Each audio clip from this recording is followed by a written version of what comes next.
pasa nada, aquí no nos asustamos, es únicamente historia lo que les platicamos. No, está bien, no se preocupen. Nuestro caballero, ya somos todos, ¿verdad? Ok, cuidado, chicos, no vayan a...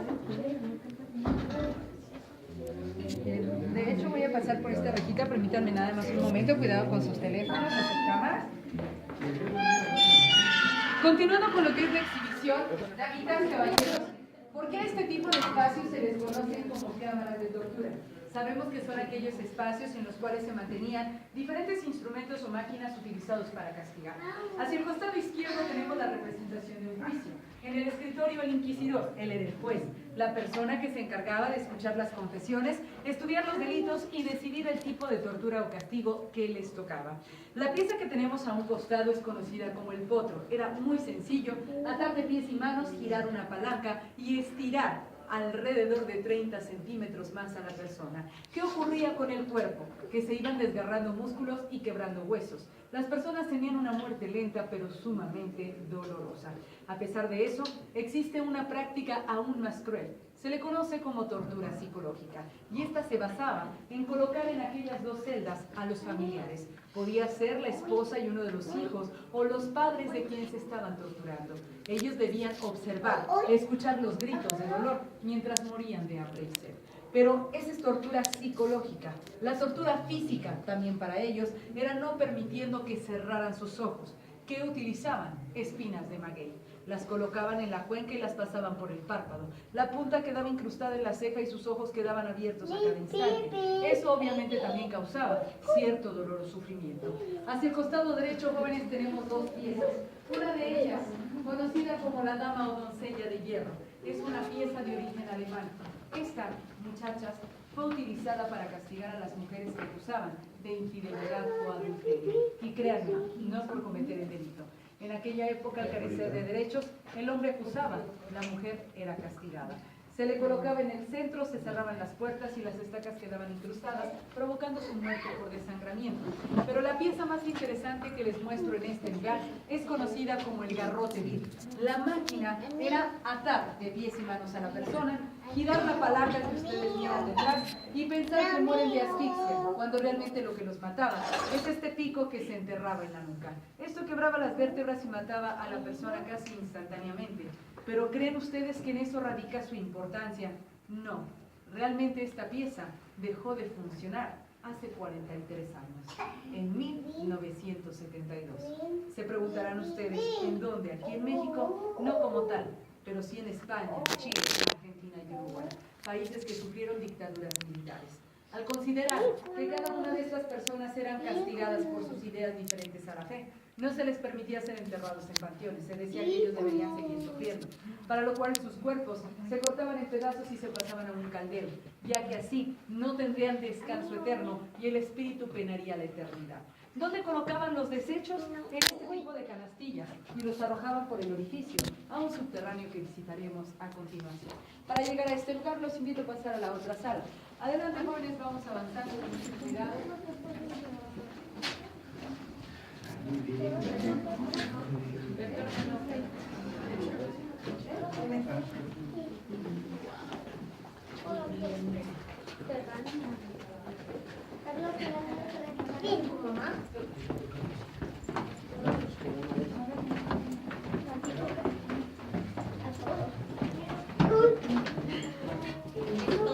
Aquí hay un pasamanos. Aquí hay un pasamanos.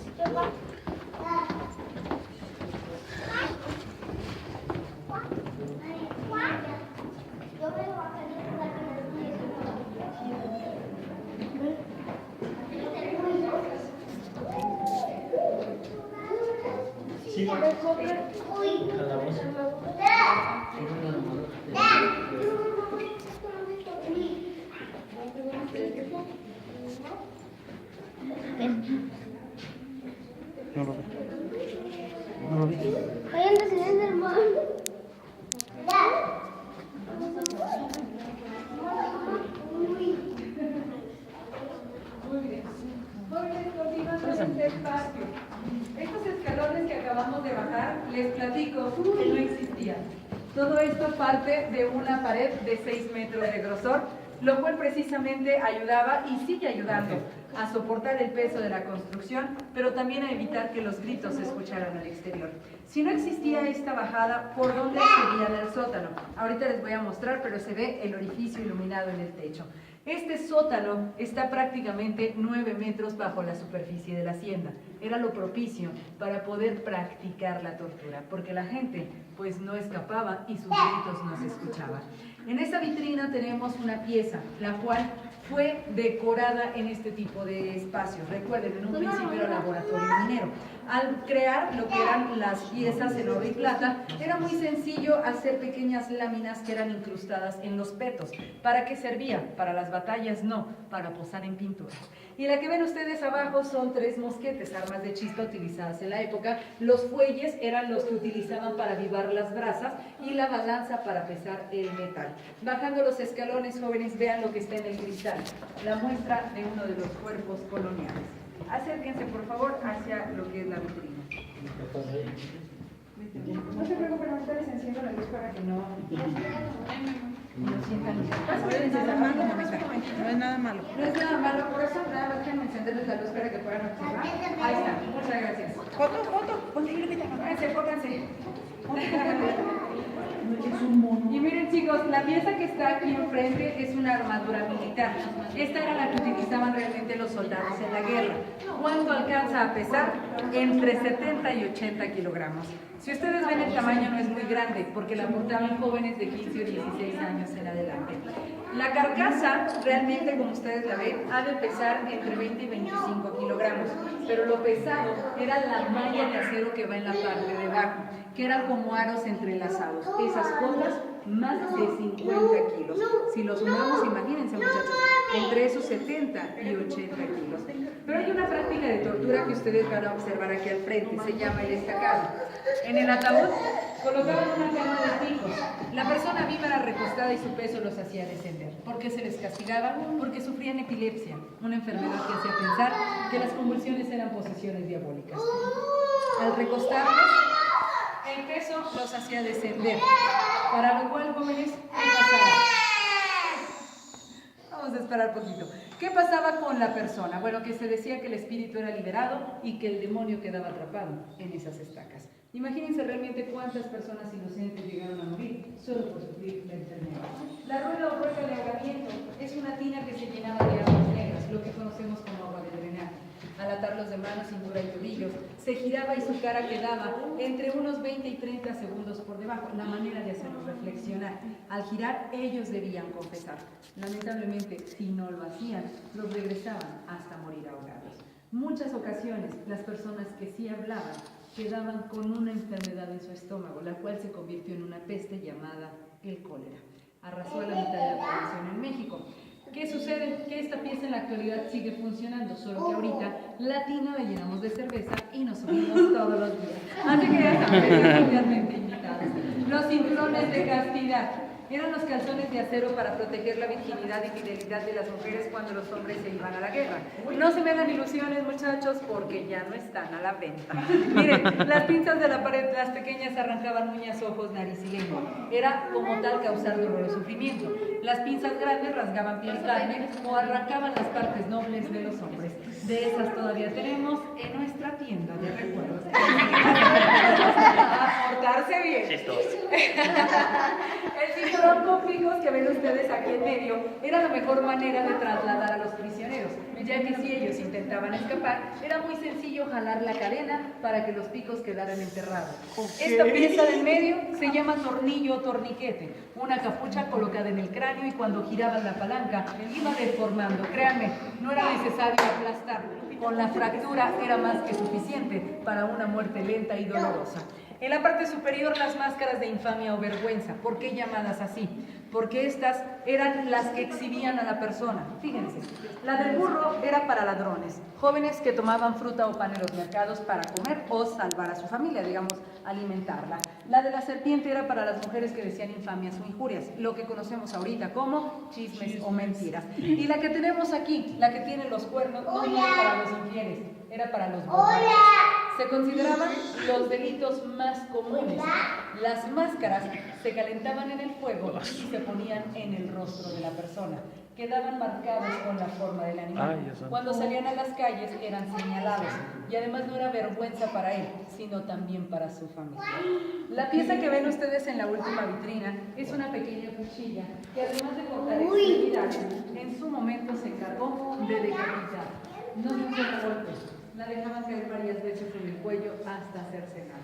Jóvenes, ¿dónde terminaban colgando esos cráneos? Miren arriba, en este tipo de jaula.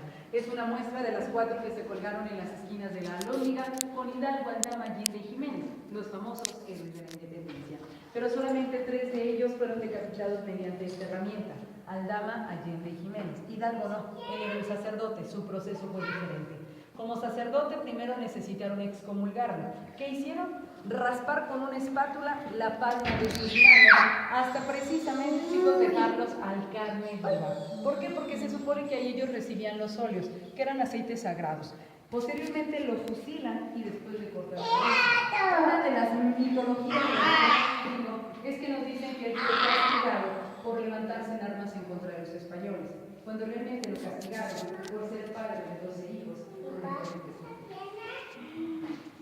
Esta es una de las verdades de la historia de México. Este es el orificio por donde se bajaba, muchachos. ¿Se acuerdan? Que si al no existir los escalones, esta era la forma de descender. ¿Cómo lo hacía? Mediante poleas, cuerdas y contrapesos. Eran como barras de acero. Era una, pues digamos que plataforma de madera que hacía como un elevador rústico, subir y bajar de estos espacios. Cabe señalar, jóvenes, que la pieza que les voy a mostrar a continuación es la guillotina francesa. Pero esta máquina es de muerte rápida, esta no puede ser aparato de tortura. No causaba dolor ni sufrimiento, causaba miedo entre la población. Imagínense ver que esta cabeza recién cortada les hiciera ojitos, les sacara la lengua o comenzara a reír. ¿Verdad que nos daría miedo pensar que es el espíritu que viene del más allá? Nada de eso, chicos, tiene una explicación lógica.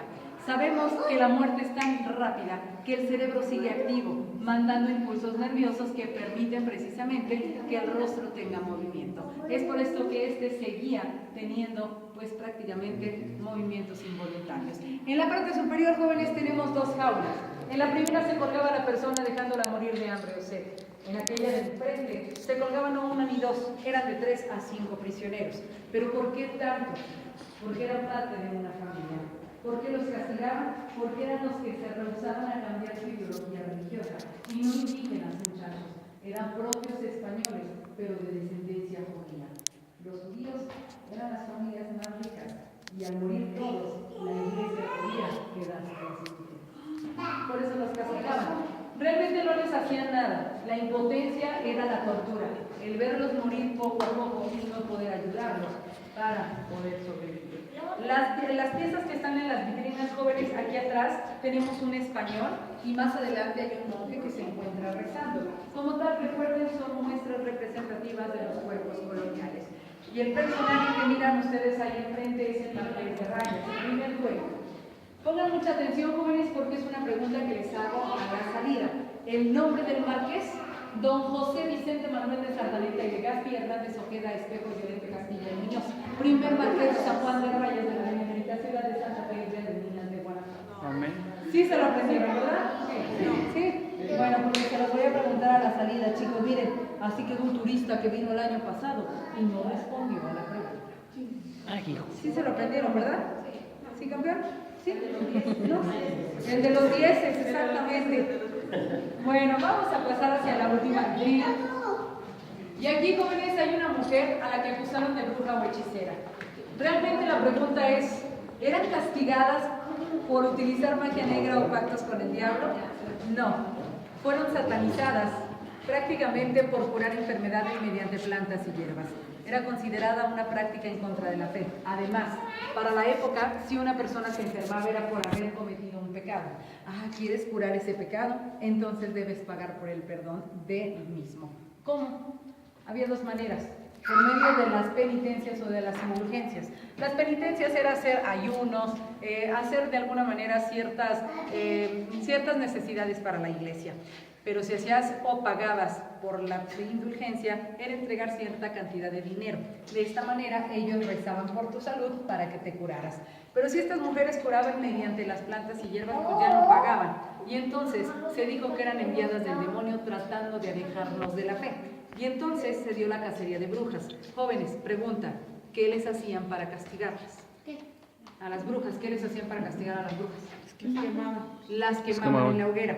Pero realmente esta práctica no se utilizó en México, era todavía más cruel.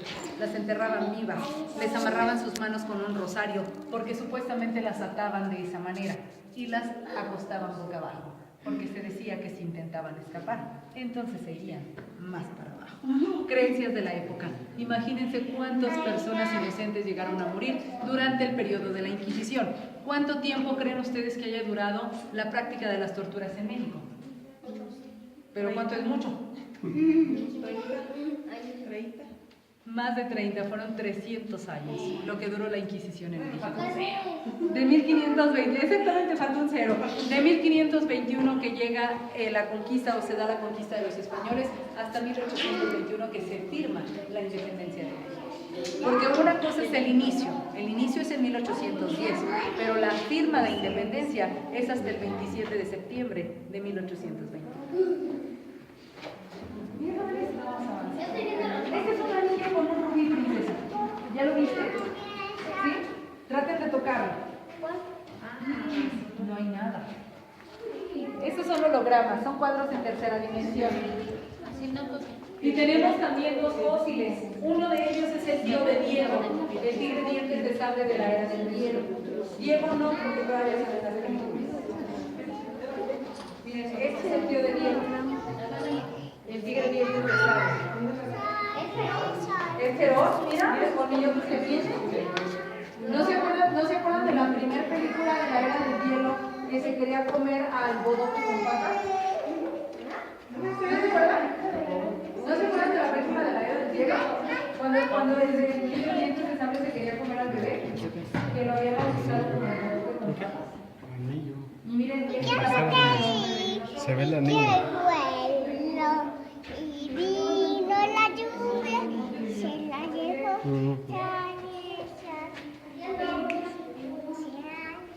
Muy bien, chicos. Venga, vamos avanzando. ¿Quieren ver más cuadros?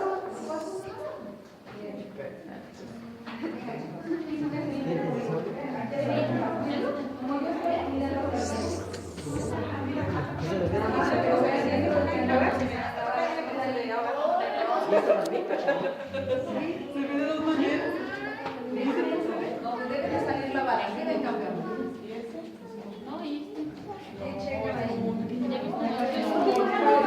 Sí, pero siempre igual.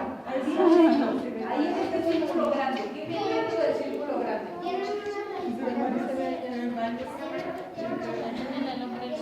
Pero se aprecia. Sí, mira. Se encuentra su movimiento del holograma si se nota. A ver, espera. Déjame ver esto. Para que lo veas bien. Donde sale la bala, en medio. Ajá, es la mano del sheriff. Sí, ya lo vieron. Ahora van a llegar a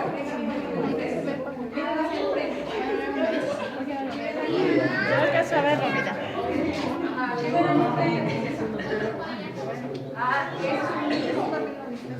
Esos son de los que se pintan la cara de blanco. Ajá, ese mismo lo tenemos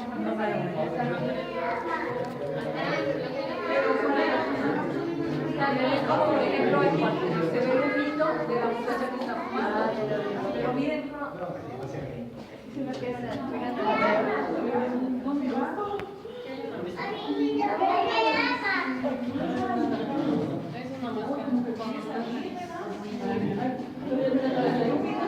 Aquí se ve un paisaje. Mira, tiene los ojos de frente y lo de lado. ¿Ya viste? Ay, no, sí me dan miedo estos.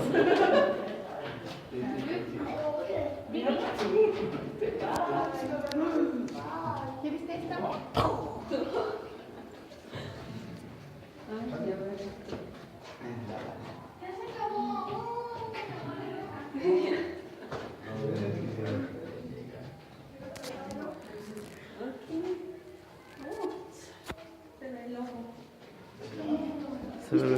Sí, mi amor, ya lo tengo grabado.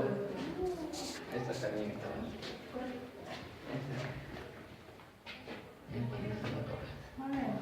Está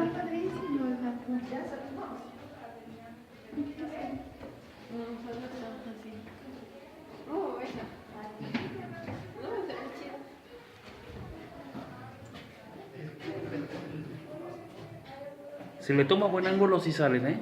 Sí se ven los movimientos. ¿Sí? Yo lo estoy filmando y se ve buen ángulo.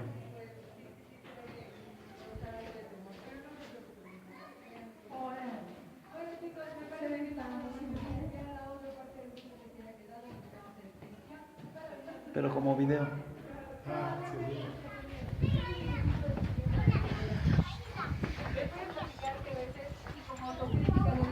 Estamos más atentos, por ejemplo, al fútbol o a las telenovelas. Por eso les digo, lo hago como autocrítica. ¿Por qué? Porque hasta yo misma lo he hecho. No le damos mucho interés a nuestra historia porque se nos hace aburrido. Pero hace 4 años vino un grupo de investigadores estadounidenses, los cuales, por dejarnos precisamente, por dejarnos una historia o lo que fue una verdad al descubierto, ¿qué se llevaron? Parte de nuestras riquezas. Esa parte de nuestras riquezas corresponden a 49 momias que no nos han regresado y que no sabemos si nos van a devolver. Pero esos 4 años de investigación, ¿qué fue lo que nos dieron a conocer? Que dentro de estas paredes hay personas enterradas. Son 13 muros, son 13 pilares y se encontraron 18 esqueletos empotrados a profundidades de 2 a 4 metros. ¿Quiénes eran? Niños de entre 8 y 14 años que habían sido esclavos, los que trabajaban para los españoles y que al momento de decir ya no más, simplemente ya no quiero trabajar, se consideraba como una traición o una rebeldía, la cual debía pagarse con la vida. Abrían el hueco en la pared, ponían a la persona y colocaban la piedra al frente hasta que morían de asfixia. Pero yo les decía, 16 varones, 2 mujeres. ¿Quiénes eran las mujeres? Chicas embarazadas antes de casarse. En ese tiempo, más que un pecado, se consideraba la vergüenza de la familia para la sociedad. Y esta práctica, muchachos, nos lleva todavía a algo mucho más cruel. Enterrar niños recién nacidos neonatos. ¿Por qué los bebés? Porque eran considerados o concebidos dentro del pecado. No por ser hijos del español y la indígena o fuera del matrimonio. Eran hijos de sacerdotes y de monjas. Para esto, muchachos, les doy un ejemplo. En la ciudad de Guadalajara, hace 7 años, hay un convento en el centro, el de las Capuchinas. Pueden buscar ustedes la noticia en internet porque salió a nivel nacional. Resulta ser que parte de un muro por las lluvias se cae y cuando levantan los escombros encontraron alrededor de 90 bultitos. Cuando abren esos bultos de manta eran esqueletos de niños recién nacidos. Algunos diarios o escritos que hacían las monjas describían los abusos a los cuales sometían a ellas y a sus compañeras por medio de los españoles y los sacerdotes. Imagínense realmente, jóvenes, toda la historia que aún nos falta por descubrir en nuestro país. Bueno, pues de esta manera, jóvenes, terminamos nuestro recorrido, esperando haya sido de su agrado, que se lleven sobre todo una muy buena idea para su vida, tanto en familia como en pareja. Y a partir de este momento comenzamos la tortura. Vamos a subir los 300 escalones que tenemos. No, no se crean, son 30 escalones nada más. Lo que es una tortura, muchachos. Nosotros como guías de este museo no recibimos sueldo por medio de este. Trabajamos con ustedes como narradores, nos ganamos las propinas que nos guste proporcionar. Ya saben, completamente voluntarias a su consideración si les gustó el recorrido. Muchísimas gracias, jóvenes, y los que gusten podemos avanzar a la salida. Adelante, por favor.